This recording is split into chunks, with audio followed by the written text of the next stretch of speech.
কি বলেছেন পবিত্র কোরআন শরীফের মাধ্যমে? রাসূলের একটা রূপ আছে, নবীর একটা রূপ আছে, মানুষের একটা রূপ আছে, মাখলুকাতের একটা রূপ আছে, রহমতেরও একটা রূপ আছে। তো রহমতের রূপ যে আছে, আমরা তো জানি রহমতের কোনো রূপই নাই। বাতাস বয়ে যাচ্ছে, এটা আল্লাহর রহমত। বৃষ্টি বর্ষণ হচ্ছে, এটা আল্লাহর রহমত।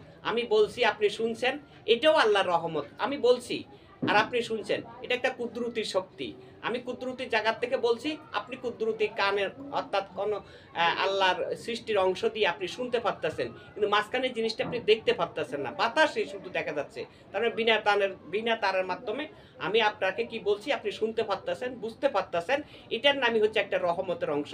তো এখন আল্লাহ যে বলেছেন, এই আয়াতের মাধ্যমে বলেছেন, ওমা আরসালনাকা ইল্লা রাহমাতাল লিল আলামিন, আমরা আপনাকে, রাসূলকে সমস্ত জগতের রহমতের স্বরূপ প্রেরণ করেছি। তো রহমত স্বরূপ বলতে এখানে স্বরূপ শব্দটি আসছে। স্বরূপ শব্দটি কি বোঝাচ্ছে? যে রহমতেরও একটা রূপ আছে, রহমতের একটা রূপ আছে। এই রূপটা বুঝতে হলে আমরা একটু চিন্তা করতে হবে, এটি কেমন জিনিস। কেমন জিনিস বলতে যেমন একটা আয়াতের মধ্যে আছে, সূরা কোরআন শরীফের মধ্যে সূরা আযাব ৬ নং আয়াতের মাধ্যমে বলা হয়েছে, আন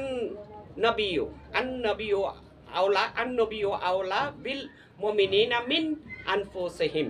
তার মানে এখানে বোঝানো হচ্ছে নবী অর্থাৎ নবী মুমিনগণের নিকটে, তারা নবী মুমিনগণের নিকটে প্রাণের চেয়ে বেশি প্রিয়, আত্মার সাথে আত্মা মিশ্রিত। যেমন এক গ্লাস পানির মধ্যে কিছু চিনি যখন দেওয়া হয়, নাড়া হয়, এই চিনির সাথে অর্থাৎ পানির সাথে চিনিটা মিশক হয়ে যায়। এই চিনিটা পানির থেকে কোনোভাবে আলাদা করা সম্ভব নয়। অথবা একটু চুন আর একটু হলুদ, দুইটা জিনিসকে এক জায়গাতে যখন মিশ্রণ করা হয়, তখন এটার মধ্যে নতুন একটা রং আবিষ্কার হয়।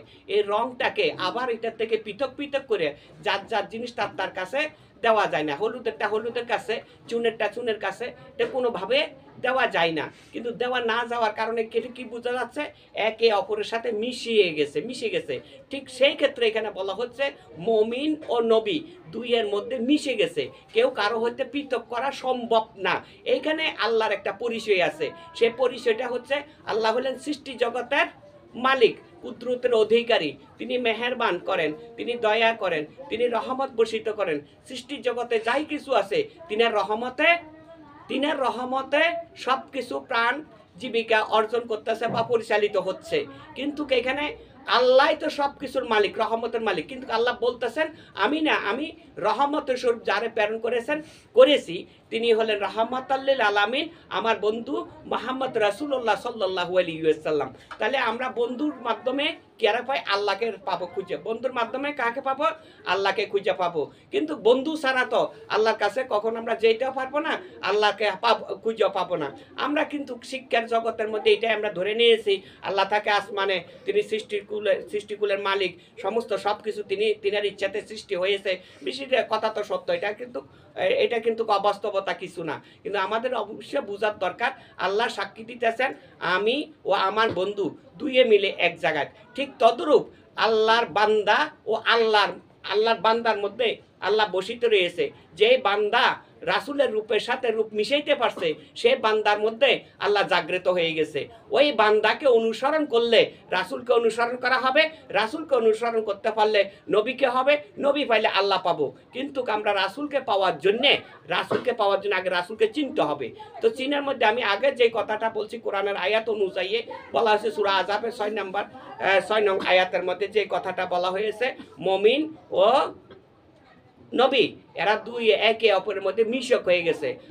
এখানে আমি আরো একটা কথা বলে রাখি, ইতিপূর্বে আমি একটা ভিডিও দিয়েছিলাম, সেই ভিডিওটার মধ্যে আমি দরুদের কথা বলতে যাইয়া আমি 650 নং আয়াতের কথা বলতে যাই, আমি 6 নং আয়াতের কথা বলেছি। এখানে সরি, কারণ মানুষের যখন একটা অঙ্ক অর্থাৎ একটা নাম্বার বলতে যায়, কখনো ব্যতিক্রম ভুল হইতে পারে। আমি সেই অংশটুকু আমি বুঝতে পেরেছি।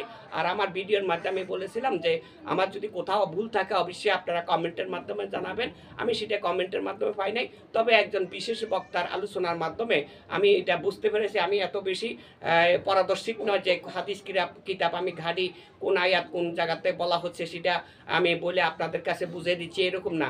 আমার জ্ঞানের মধ্যে, বিবেকের মধ্যে, ইনসাফের মধ্যে, আলোচনা আমলের মধ্যে যেটা আসে আমি এটাই আপনাদের কাছে বলার চেষ্টা করি। তো আমি এখন যেটা আপনাদের কাছে বলতে চাইছি বা বুঝাবো সেটা হচ্ছে, দেখেন, গুরু পীরের কাছে যখন মুরিদেরা যায় একে অপরের সাথে মিশে যায়।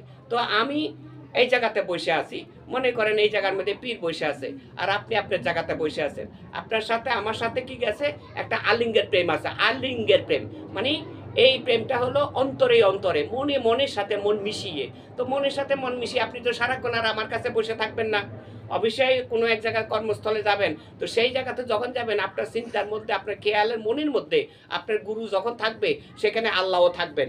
এখানে বোঝানো হচ্ছে সেইখানে যদি আল্লাহ থাকে তাহলে ওই জায়গাটার মধ্যে যদি কোনো মুশকিলে আপনি পড়েন, আসান কে করবে?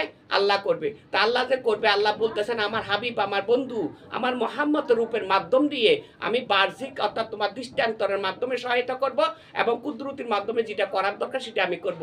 তোমার বৃষ্টির প্রয়োজন, আমি আকাশ থেকে বৃষ্টি দান করে দিচ্ছি, তোমার চাহিদা পূরণ করতেছি। যার চাহিদা অর্থাৎ যার মিনতি আল্লাহর দরবারে কবুল হয় তার চাহিদা আল্লাহ পূরণ সেইভাবে করে, তবে সীমানার মধ্যে থাকতে হবে।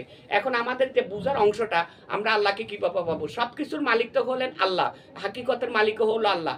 এখানে বলা হচ্ছে আমি বলছি আপনি শুনছেন, এটা কিন্তু ধর্মীয় স্তরের মধ্যে 3 নম্বর স্তরে পড়ে। স্তর এক জিনিস, স্তম্ভ হলো আরেক জিনিস। স্তর হলো যদি একটা মানুষ পূর্ণ জ্ঞান অর্জন করতে হয় তাহলে তাকে 4টে স্তরের জ্ঞান অর্জন করতে হবে। একটা হলো শরীয়ত, তরিকত, হাকিকত, মারফত।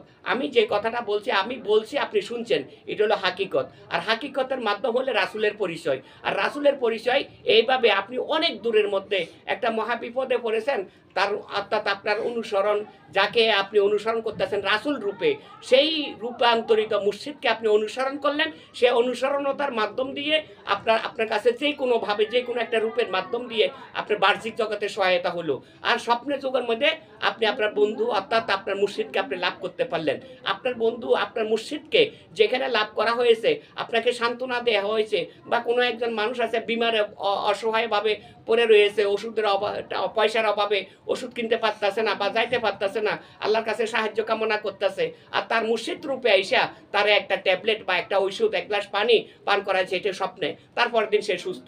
তার অর্থ হলো আল্লাহর রহমত এখানে বসিত হয়েছে, আল্লাহর নিজস্ব রূপের মাধ্যম দিয়ে তার সাথে দেখা দর্শন দান করেছেন। এটা হলো রাসূলের রূপ।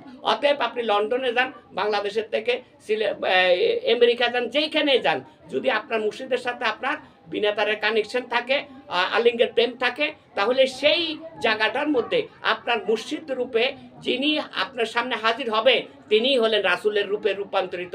এই জন্যে বলা হয়েছে এই জায়গার মধ্যে, একটা আয়াতের মধ্যে এই জায়গার মধ্যে বলা হয়েছে যে ও মা আরসালনাকা ইল্লা রাহমাতাল লিল আলামিন। আমি আপনাকে অর্থাৎ আমরা আপনাকে রহমতের স্বরূপ প্রেরণ করি, স্বরূপ রহমতের স্বরূপ প্রেরণ করেছি। অর্থাৎ সমস্ত জগতের রহমতের স্বরূপ প্রেরণ করা মানেটা হচ্ছে গাছপালা, তরুলতা, প্রাণী জগৎ, জীব জগৎ যাই আছে সব কিছুর একটা রহমতের স্বরূপ। তো রহমতের স্বরূপ বুঝেছে, রহমতের একটা রূপ আছে, সেই রূপটি হলো ওই যে কুদরতে হাকিকতের যে একটা হাকিকতের রূপ, রাসূলের রূপ। এখানে বলা হয়েছে রাসূল রূপে আপনাকে প্রেরণ করেছি। তাহলে আমরা এখানে বুঝতে আমাদের কোনো সমস্যা নেই, আমরা এখানে বুঝতে পারলাম ইনশাআল্লাহ যে রাসূল রূপটা হলো হাকিকতে যে যারা রাজি করতে পারে আল্লাহ, যার মধ্যে দেখা দর্শন দান করে। তবে অবশ্যই সঠিক একজন পীর থাকতে হবে, পীরের মাধ্যম দিয়ে তার মধ্যে সাক্ষাৎ হবে। এখন আপনি একজনকে ভালোবাসলেন, আপনার একজন মুর্শিদকে ভালোবাসা দিয়ে যাইয়া খাজা বাবা, খাজা মাইনুদ্দিন চিশতি রাহমাতুল্লাহ আলাইহি আপনার সামনে আইসা বলছে আমি খাজা মাইনুদ্দিন চিশতি রাহমাতুল্লাহ আলাইহি। তা আপনি কি করলেন? ওনাকে চরণ সেবা করলেন। তো চরণ সেবা করতে যাই আপনি মনে মনে চিন্তা করলেন যে আমার মুর্শিদের চেয়ে মনে হয় উনি বেশি দামি, আল্লাহর কাছে বেশি দামি, তা আমি ওনাকে তুললে লাভ হবে। তাতে আপনার হবে না, কোনো লাভ হবে না। অতএব আপনার মুর্শিদ যেমনই হোক না কেন, আপনার মুর্শিদকে আপনি পূর্ণ মন দিয়ে, পূর্ণ বিশ্বাস দিয়ে আপনাকে ভালোবাসতে হবে, অন্তরে জায়গা দিয়ে রাখতে হবে। সবসময় আপনি আপনার মুর্শিদের অন্তরে রাখবেন, এখানে নিশ্চয়ই আল্লাহর জায়গা হয়ে যাবে। আর ওই অন্তরের ভিতরে একমাত্র মুর্শিদের সুরত ছাড়া আর কোনো সুরত রাখা যাবে না। যদি অন্য কোনো সুরাত রাখেন তাহলে আপনার হবে লোসকান। অতএব আপনি আল্লাহ, রাসূল, মুর্শিদের সাথে মিশতে আপনার সময় লাগবে। আর যদি আপনার সব কিছুকে আল্লাহ, রাসূল ও মুর্শিদকে এক জায়গায় করতে পারেন, আপনি অল্প সময়ের মধ্যে নিশ্চয়ই আল্লাহকে লাভ করতে পারবেন, আল্লাহকে হাসিল করতে পারবেন। এখানে কথা হলো। আসসালামু আলাইকুম রহমতুল্লাহ।